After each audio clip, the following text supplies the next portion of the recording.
Good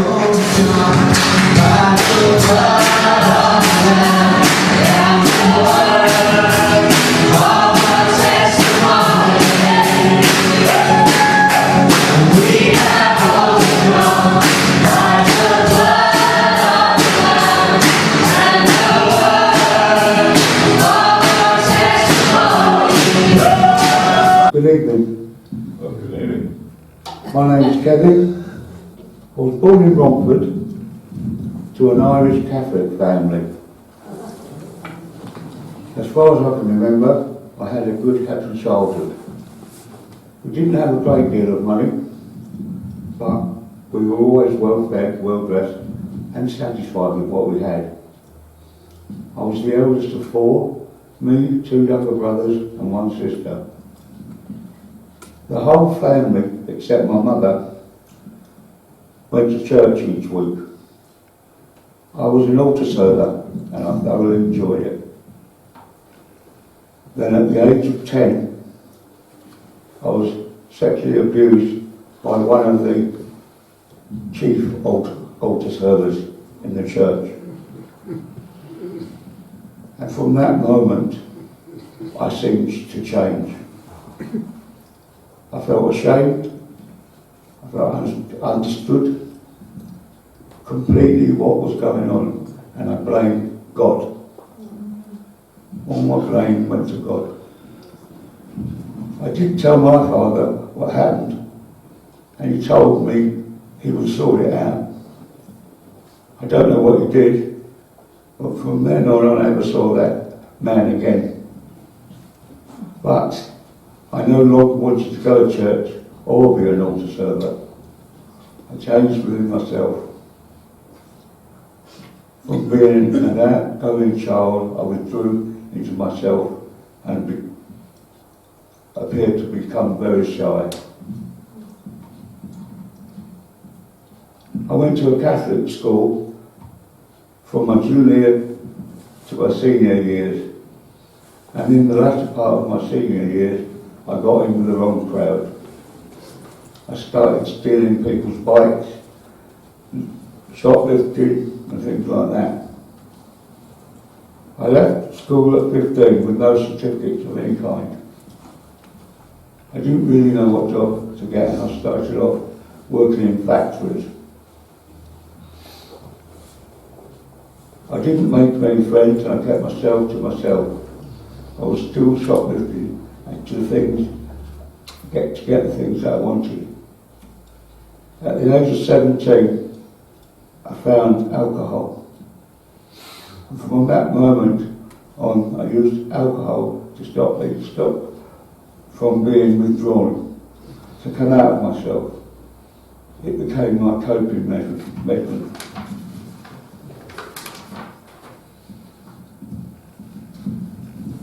From the beginning, I drank greedily. I always had to have more than anybody else, and it always ended up the same. I was drunk, and I was causing trouble. When I was 18, I went with my family to West Hartlepool to stay with relatives at Christmas. I met a young woman there and was attracted by her. I felt grown up. On my return, I decided to go and live in West Hartlepool, to be with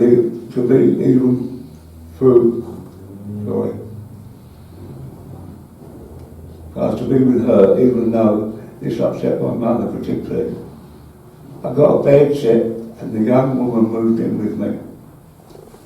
I was working for ICI and started to go out with some of the men from work who were heavy drinkers. The young woman didn't seem to mind. After 6 or 7 months, she suggested we move to London. I didn't really want to, but we did and stayed with my parents. We became engaged. I was still going out drinking because she didn't seem to mind. And then 8 months later, she moved out. She had been seeing someone else from her work secretly. I was really hurt and discovered I couldn't handle rejection.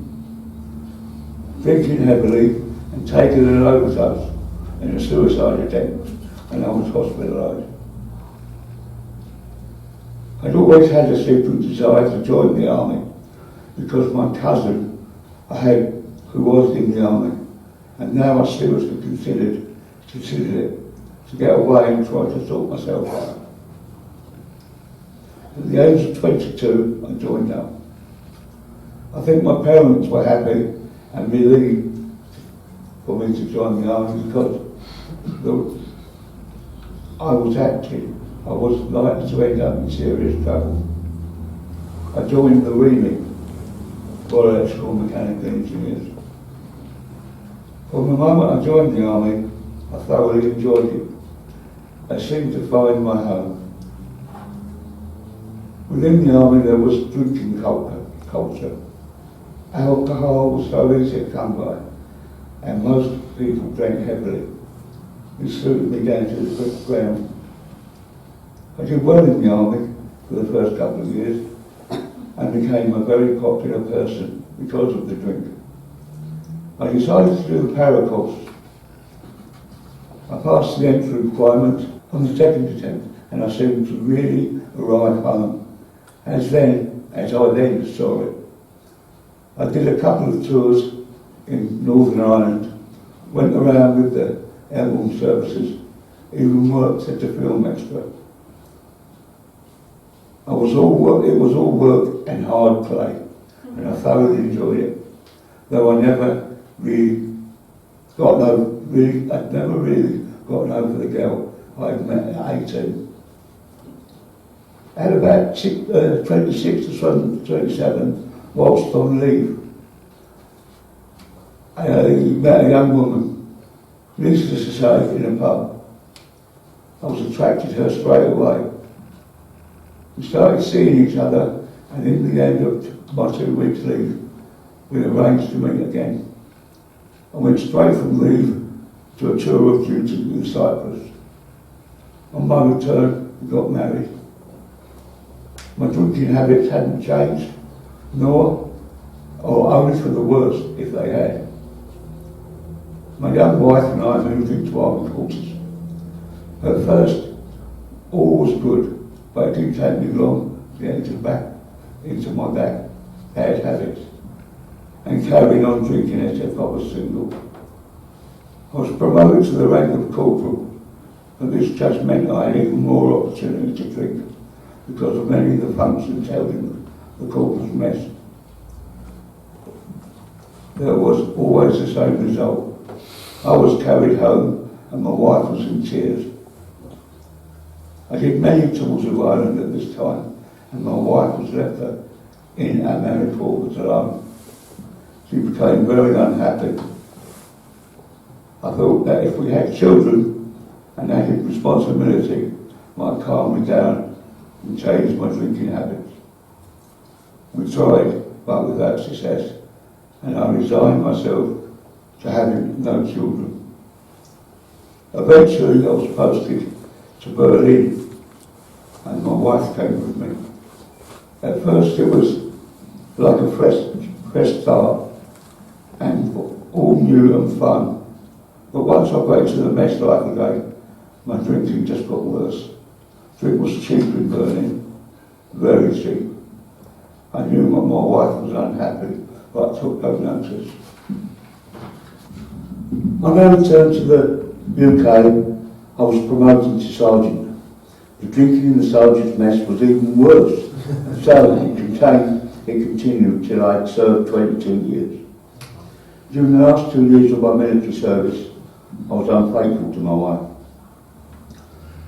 I found it difficult living with the guilt, and so I told her. But the same happened again the next year, and I told her again. I just wanted to make myself feel better. At the end of my military service, I obtained a civilian job with the army. My wife got a job in Aldershot and made some friends there. She started going out, and then one night when she came in, I could see she was was very troubled. She told me she was pregnant and the child wasn't mine. I was gutted, but I did love her and I told her we could stay together and I would bring up the child as my own. We lived as a family for nearly 2 years, but then she told me she wanted a divorce. It was like a bombshell to me. I loved the little boy we had and I continued to support him. This was a really bad time for me emotionally. My civilian job with the army brought me close to cheap drink again, and I was now that alcohol took over control. I started drinking first in the morning until I collapsed at night, and there was another suicide attempt. A couple of years later, I met a young woman, and I don't know how, but she fell in love with me, despite my drinking, and I with her. She was 20 years younger than me, and none of our parents were happy when we started living together. Over the next 2 years, my young sister and both my parents died. I wasn't even able to stay sober for their funerals.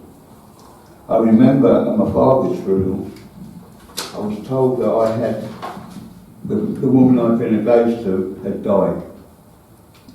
I actually said that I was glad she was dead. This is not natural, and alcohol only fed these feelings. All the years of drinking and denial of what had happened to me as a child and the hurt and broken relationship that had made me a very angry and bitter man.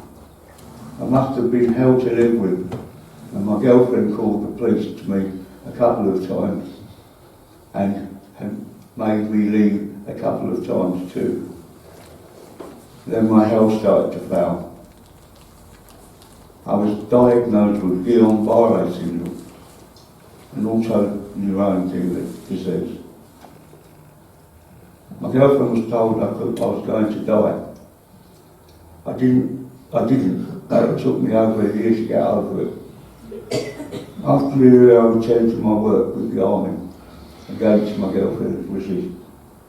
I continued to drink even though I was on a regime of drugs. My girlfriend told me to stop drinking. The drinking had to stop, and I promised her that it would. Another broken promise, like many before. I became a secret drinker. I found myself, she would not notice. A couple of years passed by, and then I was diagnosed with cancer in the esophagus. My girlfriend and I got married before I went into hospital for an officer get my esophagus cut out. Once again, I defied the doctor's prognosis that I would die, this time from the cancer. I returned to work after a year, the maximum in the army would keep my shop open.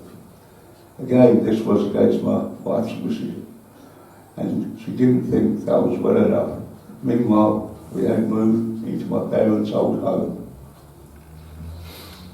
It needed a lot of work, and though we managed as well as we could, I didn't get as much as I could have done. I was struggling. The memories of the past hurts had also revived, and I eventually had a nervous breakdown. I had seen a psychiatrist and was diagnosed with depression. I was medically discharged from the army, and things had to change. My wife suggested that we get a new build home, so I was not under any pressure to carry out repairs and improvements. We moved to Colby for about a year. Things looked good, and life was good. I didn't drink very much at all. The loneliness set in, as I had no friends or contacts in Colby. And my wife was working near London, so I was away all day. My solution was to drink again, secretly as I thought, fooling myself that my wife would not know this. She told me that if I didn't find help to stop drinking, then she wanted a divorce. In September 2008, I went to Alcoholics Anonymous and I stopped drinking immediately. I'm not sure if it was because of the shock of my wife saying she would leave, or discovering that AA wasn't full of down and outs as I imagined, but poor people from all walks of life. But I had finally stopped drinking for myself. I would avoid alcohol aisles in the supermarket, avoid meals in pubs, and avoid areas in hotels. Eventually, I lost the desire for alcohol. At one AA meeting I collapsed. I had suffered a TIA and continued to do so over the following year. I relinquished all my driving licences. I'm grateful to AA for helping me stop drinking, but I didn't find what I was looking for. The past hurts and the sexual abuse I had suffered in childhood. I could not understand the AA's doctrine that the higher power is a God of your understanding. I had always believed in God from a child, though I continued to blame him. Then whilst at an AA meeting or convention, another member saw me that I wasn't right. I told her that not everything with AA sat right with me. She suggested I go to church and find God. This was like a red rag to a bull. I remember what God had done to me, and he had let me down, but I had nowhere else to turn.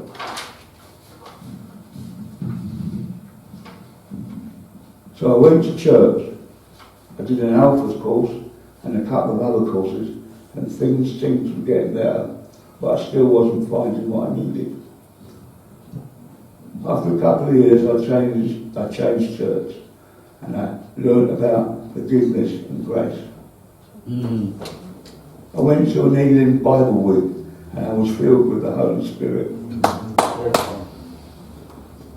I found a sort of peace, and over a period of time, I eventually found forgiveness in my heart for the man who had abused me. Peace. It seemed the weight of the world had been lifted from me. I had no desire to drink anymore. I felt happy with God, but I still struggled with depression. I made home life miserable, as I didn't want to do anything. In public, I would put on an act. At this point, in April 2004, Hope Church, which was the church I was going to, started a pilot for Celebrate Recovery. When I was asked to be part of it, with a view of helping on the programme, I immediately said yes. Having had a spiritual experience as a result of these steps, we try to carry this message to others and practice these principles in all our affairs.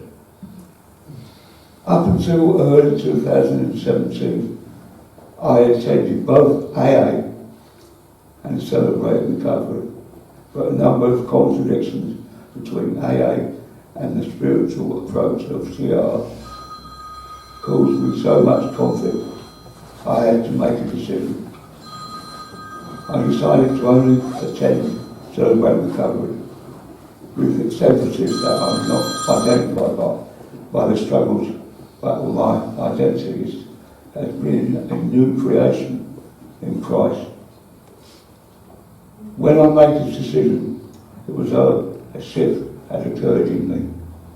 My depression no longer had the same control, and I felt down. before I fell down.